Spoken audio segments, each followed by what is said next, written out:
Karen's costly mistake. The photo was more than paper.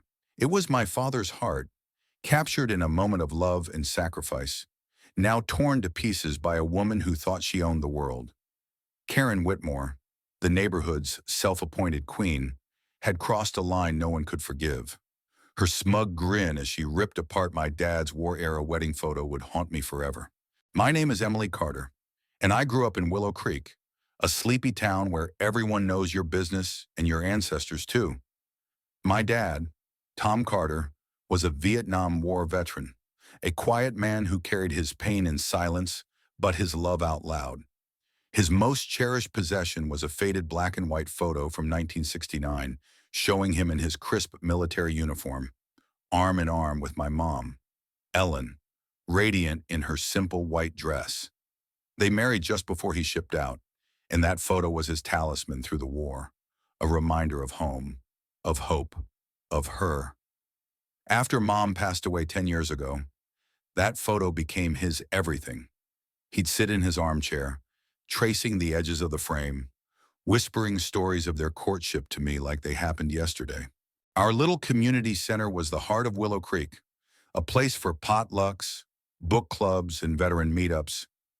Dad volunteered there every week, polishing the floors and fixing wobbly chairs, always with that photo tucked in his jacket pocket. He'd show it to anyone who'd listen, his eyes lighting up as he described Mom's laugh or the way she insisted on wearing wildflowers in her hair instead of a veil. The photo wasn't just a memory. It was a relic of a life that held him together. Enter Karen Whitmore, the kind of person who'd complain about your mailbox being 2 inches too close to her property line. Karen was a real estate agent who'd moved to Willow Creek 5 years ago, buying up half the town's historic homes and flipping them into soulless rentals. She strutted around like she owned the place, her voice loud enough to drown out a marching band. Karen had a knack for turning small issues into full-blown dramas, whether it was berating the local barista for a lukewarm latte or demanding the town council repaint the community center because its drab beige offended her aesthetic. The trouble started at the community center's annual Veterans Day exhibit, a tradition where families displayed mementos from loved ones who served. Dad was thrilled to contribute his photo, carefully placing it in a glass case alongside medals, letters, and dog tags from other veterans. He'd spent weeks polishing the frame, making sure it gleamed under the display lights. "This is for your mom," he told me, his voice thick with pride. "She deserves to be remembered." Karen, however, had other plans. She'd been appointed to the events planning committee mostly because no one else could stand her long enough to say no. She decided the exhibit was cluttered and lacked vision. Without consulting anyone, she began rearranging the displays, tossing out items she deemed unimportant. I was helping set up tables when I overheard her muttering about old junk and making room for classier decor. My stomach churned, but I brushed it off. Karen was always whining about something. The first hint of real trouble came when Mrs. Delaney, a sweet elderly woman whose husband's Purple Heart was in the exhibit, rushed over to me, her face pale. "Emily, she's touching the displays, she's moving things around like they're her own." I followed Mrs. Delaney to the glass case, where Karen was pulling items out and stacking them on a table like they were thrift store rejects. My heart sank when I saw Dad's photo in her hands, her manicured nails digging into the frame. "Karen, what are you doing?" I asked, trying to keep my voice steady. She barely glanced at me, her lips curling into a dismissive smirk. "This exhibit is a mess. Emily, I'm curating it properly. Half this stuff looks like it belongs in a garage sale." "That's my dad's wedding photo," I said, stepping closer. "It's not yours to touch. Put it back." Karen rolled her eyes, holding the photo like it was a cheap postcard. "Oh, please, it's just an old picture. We need space for the real artifacts, medals, uniforms, things with actual historical value." I felt my blood boil. That photo got my dad through the war. It's his most precious possession. "Put it back," she scoffed, tossing her hair. "Don't be so dramatic. It's not like it's worth anything." Then, as if to prove her point, She gripped the photo with both hands and tore it in half. The sound of ripping paper echoed like a gunshot. The room fell silent, every eye on Karen as she let the pieces fall to the floor, her smirk unwavering. I froze, my breath caught in my throat. The torn photo lay in jagged halves. Mom's smiling face split down the middle. Dad's proud stance broken. Mrs. Delaney gasped, clutching her chest. Other volunteers stared, horrified. Karen, oblivious to the weight of what she'd done, shrugged and said, "See, it's just paper. I'll get you a new frame." My hands shook as I knelt to pick up the pieces, tears blurring my vision. "You had no right," I whispered, my voice trembling with rage. "No right at all." Karen waved a hand dismissively. "Oh, grow up, Emily. It's not the end of the world. I'm doing this town a favor by cleaning up this tacky display." That was the moment I knew this wasn't just about a photo. It was about respect, about memory, about everything Karen had trampled in her quest to control everything. I stood, clutching the torn pieces, and vowed she'd pay for this. The next day, word of Karen's stunt spread like wildfire. The community center became a battleground of whispers and glares. Karen, undeterred, doubled down, posting on the town's Facebook group that the exhibit needed modernizing and that sentimental clutter was holding Willow Creek back. She even had the audacity to suggest Dad should thank her for streamlining the display.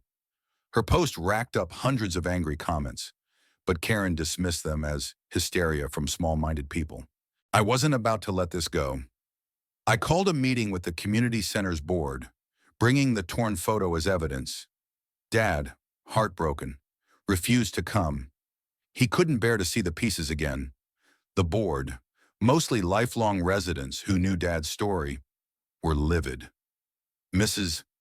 Delaney spoke up, her voice shaking but firm. That photo wasn't just Tom's, it was ours. To a piece of this town's history. Karen disrespected all of us. Then came the twist I didn't see coming. Jake Peterson, a quiet newcomer who'd moved to Willow Creek last year, stood up. I barely knew him, he kept to himself, running a small antique shop downtown, but he cleared his throat and said, "I saw what happened, and I recorded it." He pulled out his phone and played a video. Karen, smug and unapologetic, tearing the photo while laughing about decluttering. The room erupted in gasps. Jake's video was the smoking gun we needed. Proof of Karen's callousness in her own words. Armed with the video and the community's outrage, we took action. The board banned Karen from the community center and filed a formal complaint with the town council. But I wanted more than a slap on the wrist. That photo was irreplaceable, and Karen needed to understand the weight of her actions. I contacted a lawyer, Sarah Nguyen, who specialized in civil disputes and had a reputation for taking down bullies like Karen.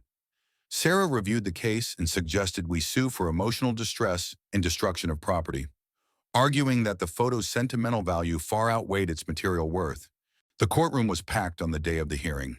Karen strutted in, dressed like she was attending a gala, her lawyer whispering confidently in her ear. She took the stand, spinning a tale about how the photo was accidentally damaged during her efforts to improve the exhibit. But Sarah was ready. She played Jake's video on a projector, Karen's mocking laughter filling the room as the torn photo fell to the floor. The judge's face hardened, and the crowd murmured in disgust. Sarah called me to testify. I held the torn pieces of the photo, my voice steady despite the lump in my throat. This wasn't just a picture. It was my dad's lifeline, his connection to my mom. He carried it through a war, through loss, through everything. Karen didn't just tear paper, she tore apart his heart. Dad took the stand next, his hands trembling as he described the photo's meaning. "Ellen was my reason to come home," he said, his voice breaking. That photo was all I had left of her smile.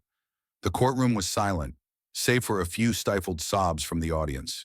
Then came the bombshell. Sarah called an expert appraiser who testified that the photo, as a rare wartime artifact tied to a veteran's personal story, had a market value of at least $15,000. Combined with the emotional distress claim, Sarah argued for significant damages. Karen's lawyer tried to downplay it, calling the photo replaceable. But the judge wasn't buying it. The video, the testimonies, and the community's unified outrage painted a clear picture. Karen's actions were deliberate and cruel. The judge's ruling was swift and merciless. Karen was ordered to pay $20,000 in damages, $15,000 for the photo's value, and $5,000 for emotional distress. The courtroom erupted in applause as Karen's smug facade crumbled. She tried to argue, but the judge cut her off, warning her that further disruption would lead to contempt charges. As she left the courtroom, head bowed, the weight of her actions finally seemed to hit her. But the story didn't end there. The community rallied around Dad, raising funds to restore what was left of the photo. A local artist, inspired by Jake's video, created a digital reconstruction, piecing together the fragments with such care that Dad wept when he saw it. The community center rededicated the Veterans Day exhibit, placing the restored photo in a new glass case with a plaque honoring Mom and Dad's love story. Karen, meanwhile, became a pariah. Her real estate business tanked as clients abandoned her, and she eventually moved away, unable to face the town she'd alienated. As I stood by Dad at the exhibit's reopening, watching him smile at Mom's restored image, I felt a weight lift. Justice wasn't just the money, it was seeing our community come together, proving that love and memory could outlast even the worst of Karen's destruction. But I couldn't help wondering, what would you have done in our shoes? Was the punishment enough? Or did Karen deserve more? Share your thoughts. Let's talk about what's right and wrong when someone crosses a line like that.